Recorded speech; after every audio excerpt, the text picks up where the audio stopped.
Shalom, salam sejahtera bagi saudara dan saudari yang saya kasih dalam Yesus Kristus yang kembali pada saat ini dapat bersama-sama dengan kami di Jemaat Fisdak di acara ibadah kita bersama. Kita akan mulai dengan mengundang Roh Kudus untuk dapat hadir dalam hati dan pikiran kita sehingga pelajaran yang akan kita pelajari bersama pada saat ini dapat memberikan kekuatan yang pasti dari surga, dapat menjadikan sesuatu yang bukan hanya kita dapat dengarkan, pahami, tetapi juga dapat kita praktekkan dalam kehidupan kita. Baik, mari kita memulaikan dengan berdoa bersama. Bapa yang berkasih dalam tahta kerajaan surga, kembali kami anak-anak-Mu datang pada saat ini, bersyukur mengucapkan terima kasih atas kesempatan indah yang Tuhan sudah berikan kepada kami semua, sehingga kami dapat berbakti, beribadah bersama dengan mempelajari pelajaran sekolah Sabat-Mu. Kami ingin mengundang Kau Roh Kudus, kiranya Kau dapat memberikan penerangan yang dapat membawa kami untuk memiliki satu hubungan yang lebih dekat kepada Engkau, dapat memiliki satu pengalaman kehidupan yang lebih baik dari waktu ke waktu. Inilah doa kami dan permohonan kami Tuhan, yang hamba bawahnya dalam Yesus Kristus, Tuhan dan Juru Selamat nebus kami. Amin. Baik, saudara yang saya kasih, sepanjang minggu ini ya, kita sudah memulai dengan beberapa penjelasan dari hari Minggu, Senin, dan seperti pada saat ini pada hari Selasa, dengan sepanjang minggu ini dengan satu judul, Tuhan itu setia. Ya. Tuhan itu setia. Tidak ada yang tidak dipenuhi. Semuanya terpenuhi. Segala yang baik yang dijanjikan semuanya tidak ada yang tidak dipenuhi. Ya, semuanya dipenuhi. Semuanya terpenuhi. Dan pada saat ini kita melihat, dan kita juga telah lihat pelajaran kita kemarin, bahwa kesetiaan Tuhan itu juga ada apa ya? Ada satu hal yang juga harus dapat kita lakukan. Kita dapat menerima. Ya, kita menerima janji Tuhan tersebut dan kita menuruti kehendak Tuhan. Dan apa kehendaknya? Kalau kita lihat dalam pelajaran kita pada hari ini, ada batasan-batasan yang jelas. Ya, pada saat Tuhan ingin supaya kita menuruti Dia tidak bilang oke, turut aja apa saja. Tidak. Dengan kata lain, kita diminta untuk menurut dengan batasan yang jelas. Apa maksudnya? Pelajaran kita, kalau kita ringkaskan pelajaran untuk hari ini, katakan dalam pidato perpisahannya, Yosua menegaskan kembali bahwa tugas utama bangsa Israel setelah menduduki tanah perjanjian bukanlah tugas militer. Tentu saja masih ada satu orang saja yang berperang. Tuhan yang akan sesungguhnya berperang. Tuhan pasti memberikan kemenangan. Tapi yang sesungguhnya tugas utama mereka nantinya bukan lagi militer, melainkan tugas rohani. Kerohanian yang harus dikembangkan, diperkuat ya. Dengan menggemakan perintah Tuhan yang diterima di awal kitab dalam Yosua 1 ayat 7-8, Yosua kembali menekankan bahwa keberlangsungan Israel sebagai umat Allah bergantung sepenuhnya pada ketaatan, penurutan kepada Taurat, hukum Tuhan, ya, kehendak Tuhan, jalan Tuhan, dan kesetiaan kepada kehendak Tuhan. Dan ketegasan Yosua terhadap hubungan Israel dengan bangsa-bangsa di sekitarnya itu muncul dari pemahaman yang mendalam tentang sifat ancaman yang sesungguhnya. Ancaman sesungguhnya apa ya? Bukan lagi permusuhan, bukan lagi peperangan terbuka. Ya, bahaya terbesar bukanlah permusuhan terbuka, peperangan terbuka dari bangsa-bangsa yang tersisa, melainkan daya tarik persahabatan, pengaruh-pengaruh dari nilai-nilai kehidupan mereka yang tidak sesuai dengan nilai ilahi, nilai Allah. Meskipun secara militer mereka tidak lagi menjadi ancaman besar, tetapi secara rohani, ya, Yosua menyatakan secara rohani mereka berpotensi menjerumuskan Israel dalam penyembahan berhala. Gantinya menyembah Tuhan, ada potensi besar kalau tidak hati-hati untuk masuk ke dalam penyembahan berhala. Oleh karena itu, konflik yang paling genting yang dihadapi Israel adalah konflik rohani yang menuntut mereka untuk menjaga identitas umat perjanjian itu secara tegas.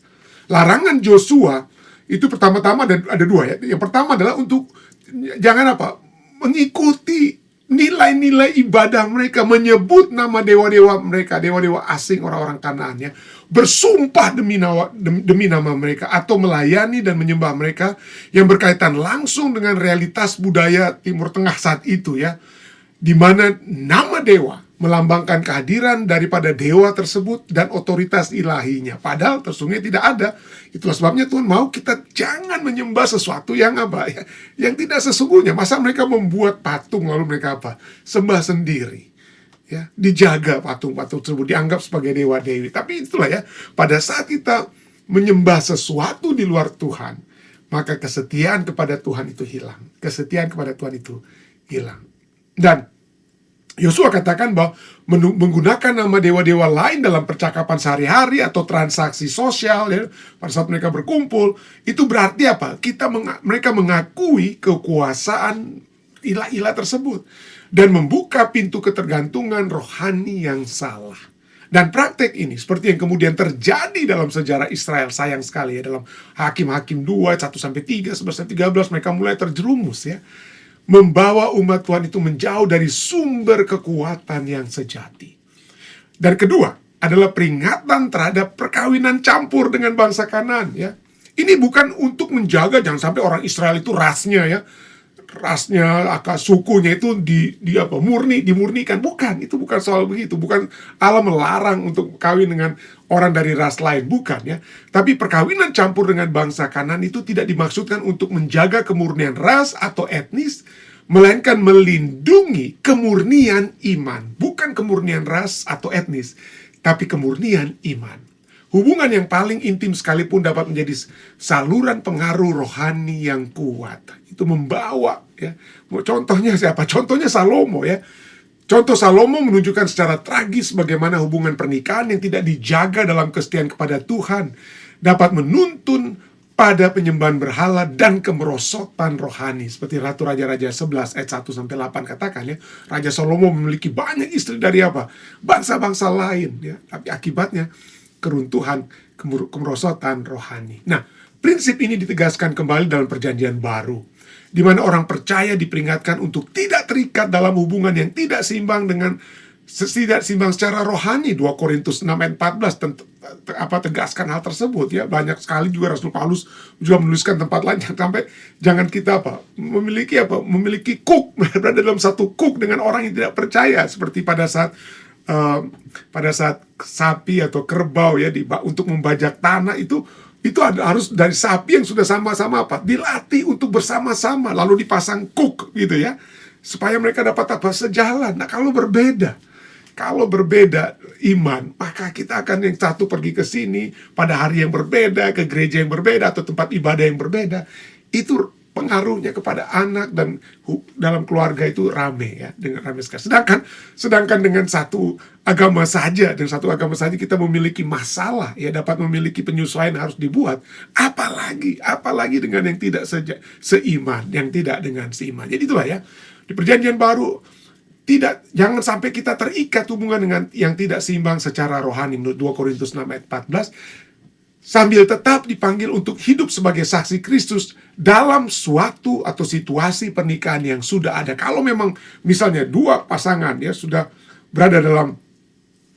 menikah ya, lalu kemudian yang satu kemudian mengikuti kebenaran yang sepenuhnya ya, dan berbeda dengan suami atau istri yang belum mau mengikuti, maka kita jangan Rasul Paulus katakan dalam 1 Korintus 7 12-16, kita harus menjadi saksi ya, membawa suami atau istri yang belum percaya seperti kita tersebut. Nantinya kita terus doakan bawa dia pada akhirnya kalau dengan kekuatan Roh Kudus ya, dibawa ke dalam satu persekutuan sebagai umat-umat Tuhan ya. Nah, dengan demikian ya, peringatan Yosua menantang umat Tuhan di segala zaman untuk menetapkan batasan yang jelas antara kesetiaan kepada Allah dan pengaruh dunia.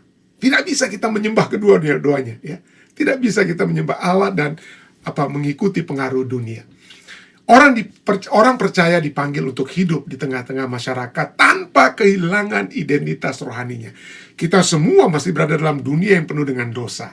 Kita masih berada dalam masyarakat, tangga, teman kerja yang mungkin belum seiman ya, dan lain sebagainya. Berbeda identitas rohani kita dengan mereka ya.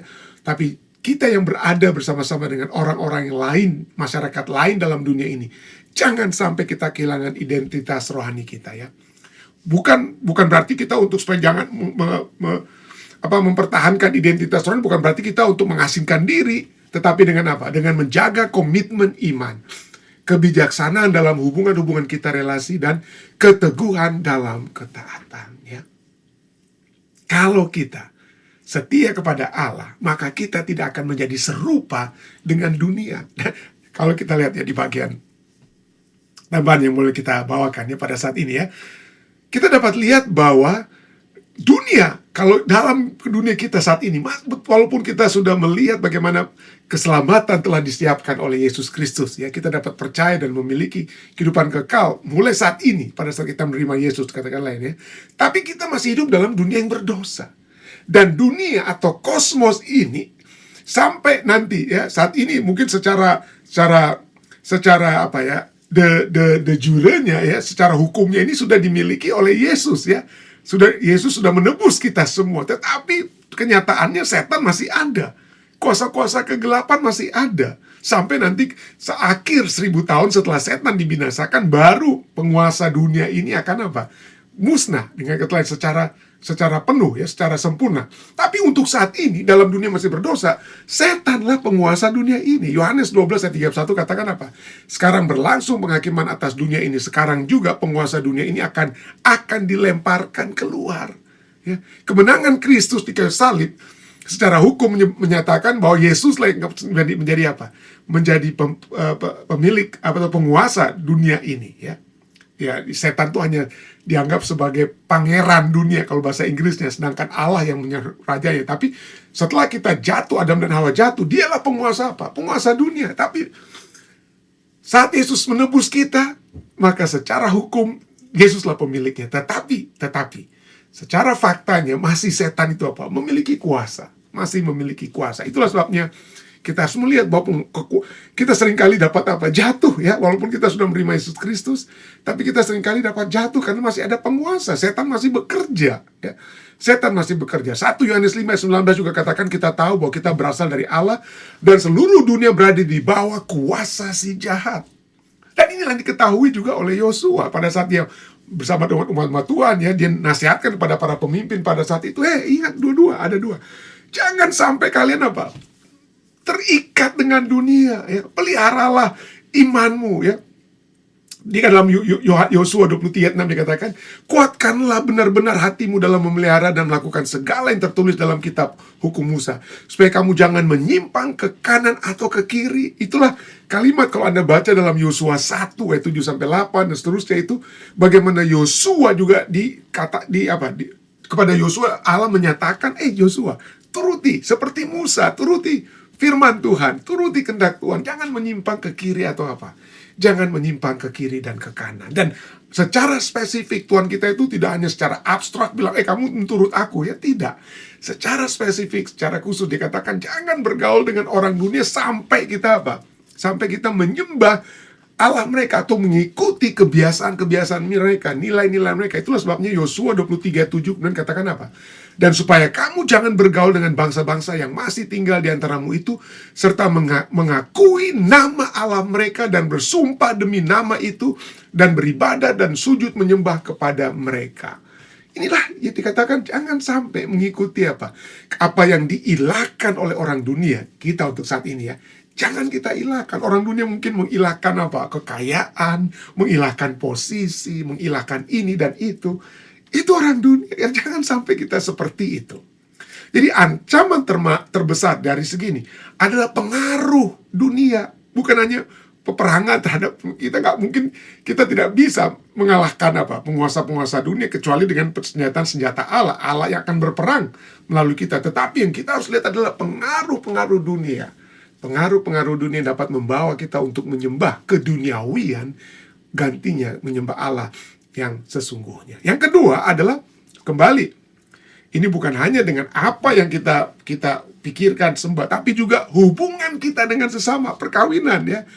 Maka demi ayat 11-12 dikatakan, maka demi nyawamu bertekunlah mengasihi Tuhan Allahmu. Dengan kata lain, kemudian ayat 12 katakan, jangan mengawin dengan mereka serta bergaul dengan mereka dan mereka dengan kamu, ya. Sekali lagi, ini bukan masalah supaya kemurnian ras atau etnis, tapi kemurnian iman, ya. Jangan sampai pengaruh-pengaruh dari pasangan hidup itu membawa kita membawa kita jauh daripada Tuhan, ya.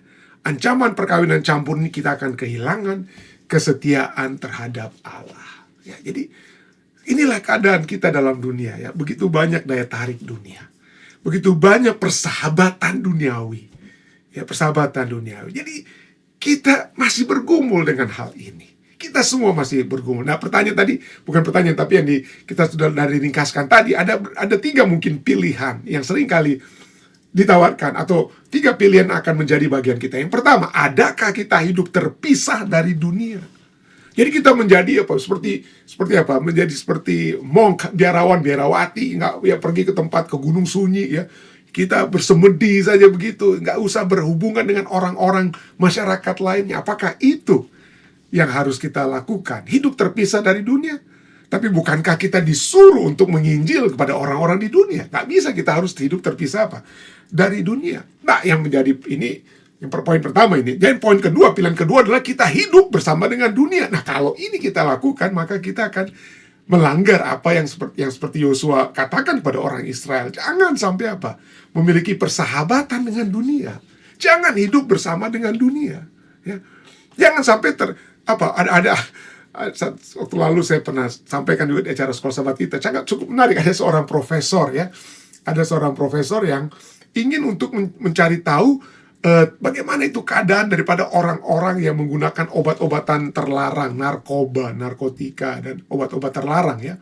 Dan profesor ini supaya dia mengikuti mengetahui keberadaan orang-orang yang kena narkoba, dia juga menggunakan Dia juga menggunakan heroin, narkoba tersebut ya, untuk dapat menyelidiki keadaan mereka. Tapi ujung-ujungnya tidak baik ya terhadap profesor itu sendiri. Jadi jangan kita hidup bersama dengan Jangan kita hidup bersama dengan dunia. Jangan sampai mengikuti seperti ingin coba-coba ya, coba-coba seperti profesor yang akhirnya dia kemudian terjerumus dengan narkoba tersebut. Jadi poin yang ketiga adalah marilah kita hidup bersama Kristus di dalam dunia.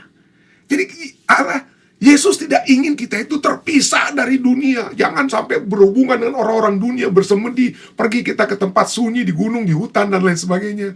Ya, bukan begitu. Dan juga bukan berarti kita, poin kedua, hidup bersama dengan dunia. Seperti orang dunia, berkompromi dengan mereka, dan lain sebagainya itu. Tapi marilah kita hidup bersama Kristus di dalam dunia. Dan ini dikatakan ya pada saat Yesus berkata kepada murid-murid dalam Yohanes 17 ayat 14-15. Aku telah memberikan firman-Mu. Dia bicara kepada Bapa ya. Aku telah memberikan firman-Mu kepada mereka, murid-muridnya. Dan dunia membenci mereka. Karena mereka bukan dari dunia. Kita bukan dari dunia. Kalau kita mengikuti Yesus, kita bukan dari dunia. Seperti aku bukan dari dunia. Tapi apa dikatakan ayat 15? Aku tidak meminta, dia berdoa kepada Bapa, aku tidak meminta untuk saat ini ya, supaya Engkau mengambil mereka dari dunia. Kita jangan diambil dari dunia. Jangan kita berada di puncak gunung sendirian ya, terpisah dari dunia. Dengan lain ya, aku tidak mau kamu ambil dari Dari dunia. Tetapi supaya Engkau melindungi mereka, beserta dengan mereka, melindungi mereka dari serangan-serangan yang jahat, daripada yang jahat. Jadi itulah ya. Jadi kita berada di dunia, tetapi bukan dari dunia. Kita berada di dalam dunia, tapi bukan dari dunia. We are in this world, but not of this world.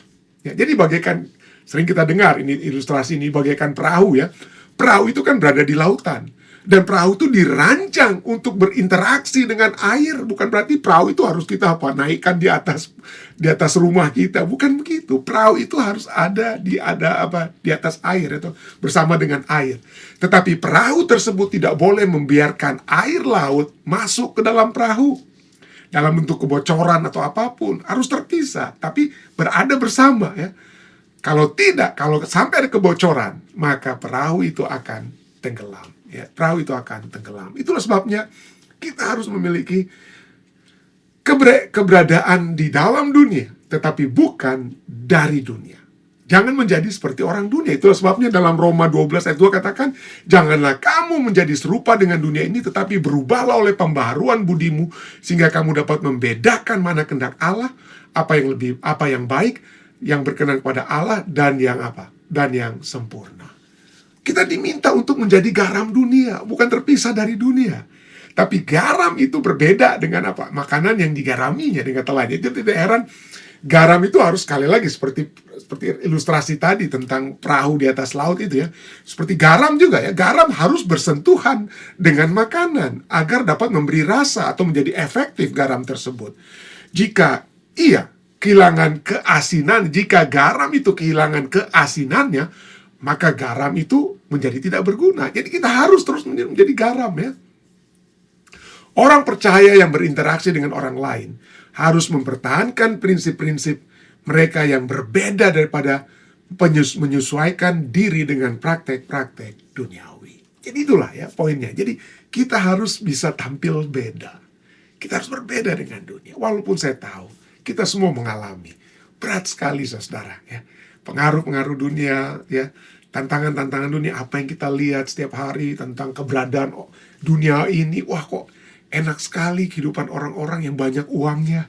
Enak sekali kehidupan orang yang punya kedudukan. Kenapa mereka bisa menikmati ini, bisa menikmati itu. Apalagi dengan sosial media, kita bisa membanding-bandingkan diri kita dengan orang lain. Membandingkan keluarga kita dengan orang lain.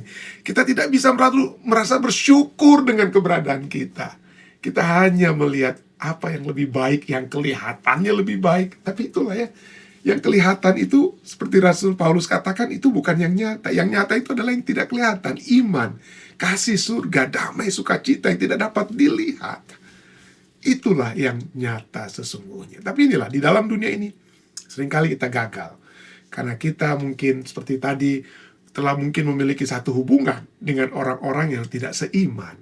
Kita mungkin memiliki hal-hal keduniawian yang masih menguasai diri kita. Tapi itulah sebabnya firman Tuhan sudah cukup jelas menyatakan bagaimana Yesus yang telah datang. Dan saat ini dia menjadi hakim. Bukan untuk menghakimi kita. Bukan untuk menghajar kita. Bukan. Ya, kitab Ibrani 4 ayat 15 katakan, sebab imam besar yang kita punya bukanlah imam besar yang tidak dapat turut merasakan kelemahan-kelemahan kita. Sebaliknya, sama dengan kita, ia telah dicobai, hanya tidak berbuat dosa. Yesus mengetahui kelemahan-kelemahan kita. Dia mengetahui, dia pernah melihat orang tua yang mengalami masalah dalam keluarga mereka. Dia pernah melihat orang-orang yang mengalami masalah keuangan, masalah kesehatan, masalah keluarga. Tidak ada yang tidak dilihat oleh Yesus dengan kata lain waktu dia berada dalam dunia. Dia merasakan bagaimana ada perseteruan antara dia dengan dengan anggota keluarganya sendiri, ya, adik-adiknya, ya, atau mungkin kakak-kakak tirinya atau adik-adiknya ya, atau saudara Yesus seperti Yakobus dan lain sebagainya itu. Dia merasakan kelemahan-kelemahan manusia yang seringkali kita berada dalam keadaan dihantam dalam situasi-situasi tertentu. Dia merasakan. Dan dia sekarang menjadi imam besar kita yang untuk membela kita. Dan kita akan lihat ya. Dan dia telah merasakan semua itu. Ia telah dicobai, hanya ia tidak berbuat dosa. Dia dapat bertahan. Kenapa dia dapat bertahan? Karena walaupun dia dihantam kiri dan kanan, dia terus berpegang ya.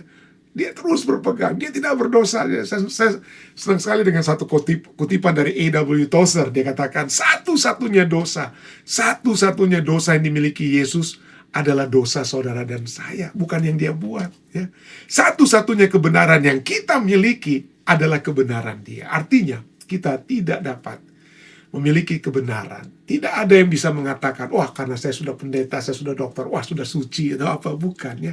Kita semua mengalami masalah pada saat kita berada hidup dalam dunia. Seringkali perahu-perahu kita bocor. Seringkali garam-garam kita menjadi hambar ya. Menjadi hambar, tapi marilah kita datang kepada Yesus, meminta supaya bocoran-bocoran di kapal yang menyebabkan air laut itu masuk ke dalam kehidupan kita, garam yang hambar ini kemudian kau dapat memiliki kualitas keasinannya kembali. Minta kepada Tuhan ya. Tidak ada yang mustahil kalau kita bersama-sama dengan dia. Kenapa? Karena dialah yang merasakan kelemahan-kelemahan kita. Dan kemudian Ibrani juga, Ibrani 2:17 katakan, itulah sebabnya maka dalam segala hal ia harus disamakan dengan saudara-saudaranya, supaya ia menjadi imam besar yang menaruh belas kasihan dan yang setia kepada Allah untuk mendamaikan dosa seluruh bangsa, mendamaikan dosa saudara dan saya. Dialah menaruh belas kasihan. Saya tahu kita semua bergumul dengan kehidupan kita, tapi biarlah kita datang kepada dia, karena dialah yang mendamaikan kita dengan Bapa. Sebagai imam besar, dia mengetahui kelemahan-kelemahan kita. Kiranya ini dapat menjadi satu kekuatan ya bagi kita semua. Saya bawa ini dalam nama Yesus. Amin. Baik, kita akan menutup acara kita dengan doa sekali lagi. Jika ada pokok-pokok doa yang ingin dibawakan, mungkin cantumkan saja. Mungkin saya tidak sempat bawakan dalam doa pada saat ini, tetapi ada tim doa yang akan selalu mendoakan permohonan-permohonan Anda. Dan selain itu tentu saja jika acara ini telah menjadi berkat, tolong dibagikan. Tolong dibagikan, di-share, entah itu dari Facebook Anda ataupun dari YouTube, ya Anda bagikan bukan supaya saya menjadi lebih banyak yang menonton atau apa, bukan. Tapi jika ini menjadi kekuatan saudara-saudara kita yang lainnya, maka tentunya itu juga dapat menjadi saluran berkat yang Anda telah juga bagikan kepada teman-teman, saudara-saudara Anda. Oke, baik, mari kita satu dalam doa. Bapa yang mengasihi dalam tahta kerajaan surga, terima kasih Tuhan, karena kembali pada saat ini kami dapat datang kepadamu, memperoleh kekuatan darimu, untuk dapat mendengarkan amaran-Mu. Kami yang berada di dalam dunia, bukan berarti kami dari dunia atau menjadi serupa dengan dunia. Tapi biarlah Tuhan Engkau mengubah hati dan pikiran kami, membawa kami untuk melihat keberadaan yang sesungguhnya, damai sukacita dalam satu persahabatan dan hubungan dengan Engkau. Bawalah kami Tuhan. Kami seringkali lemah, kami seringkali jatuh dalam dosa. Ampunilah kesalahan dan dosa kami Tuhan. Bawalah kembali kami dalam satu persekutuan dengan Engkau. Dan Engkau mengetahui semua yang sedang berdoa saat ini, dengan segala pergumulan-pergumulan kami. Kami bersyukur karena banyak dari antara kami yang telah berbakti bersama selama ini, dan pada saat kami saling mendoakan satu dengan yang lain, maka Tuhan Engkau akan terus dapat memberikan kekuatan yang pasti dari surga kepada kami semua. Kami terus berdoa bagi saudari kami yang selalu berbakti bersama seperti Ibu Mutiara Silaban. Tuhan, biarlah dalam pergumulan kehidupannya Engkau selalu berperkara, membawa dia untuk tetap setia, tetap kuat di dalam Engkau. Berdoa juga bagi saudari Santi Makarawong di Colorado. Tuhan akan selalu menyertai Santi, membawa dia untuk tetap dekat dalam satu persekutuan yang indah dengan Engkau. Demikian juga dengan Tante Omi Asa di Colorado. Tuhan akan juga menyertai Tante Omi Asa. Berkati juga umat-umat Tuhan di Jemaat Fisdak, terus mendoakan keluarga-keluarga yang ada. Berdoa bagi Bapak Joni Kalangi yang ada bersama-sama kami. Engkau mengetahui juga pergumulan-pergumulan, kebutuhan-kebutuhan kehidupannya. Tuhan, biarlah Engkau akan selalu menyertai saudara Joni Kalangi ini Tuhan. Bawalah dia untuk memiliki satu kekuatan iman yang teguh di dalam Engkau. Demikian juga anggota-anggota keluarganya, anak-anak yang ada di Amerika, Nia dan Angel, demikian juga istri yang ada di Indonesia dan cucu yang ada di sana. Tuhan akan selalu menyertai mereka. Kami juga berdoa Tuhan bagi keluarga-keluarga lainnya, berdoa bagi Bapak Weli Longkutoy dan Jessica, putrinya yang bersama-sama ada di Amerika, dan juga Ibu Endang Loing, istri yang ada di Indonesia. Tuhan akan selalu menyertai keluarga ini. Bawalah mereka dalam satu persekutuan yang indah dan kekuatan yang pasti dari surga. Kami berdoa juga bagi keluarga Sumendap Semiring, bersyukur karena Regan pada waktu yang lalu telah dapat memperoleh kembali, ya, tidak ada masalah pada saat dia pergi menghadapi imigrasi. Kami bersyukur untuk hal tersebut. Tapi kami berdoa terus Tuhan akan selalu memberkati keluarga Sumendap Semiring, memberkati Regan, Arda, Dylan, dan Adriana, anak-anak yang Tuhan percayakan pada keluarga ini. Dylan secara khusus, kami berdoa Tuhan, bawalah dia dalam satu persekutuan yang semakin erat dan kuat dengan Engkau Tuhan. Terima kasih Tuhan. Ada begitu banyak lagi mungkin nama-nama yang tidak sempat hamba sebutkan, tapi biarlah Engkau menyertai kami semua, menyertai orang tua kami di mana saja berada, menyertai anak-anak kami di mana saja mereka berada. Bawalah kami selalu dalam satu persekutuan yang indah dengan Engkau. Ampunilah kami dari segala kesalahan dan dosa-dosa kami Tuhan. Karena segala doa dan permohonan ini telah hamba bawa hanya di dalam nama Yesus Kristus, Tuhan dan Juru Selamat nebus kami. Amin. Terima kasih atas kebersamaan Anda semua. Sampai bertemu kembali besok di waktu yang sama. Tuhan memberkati kita semua.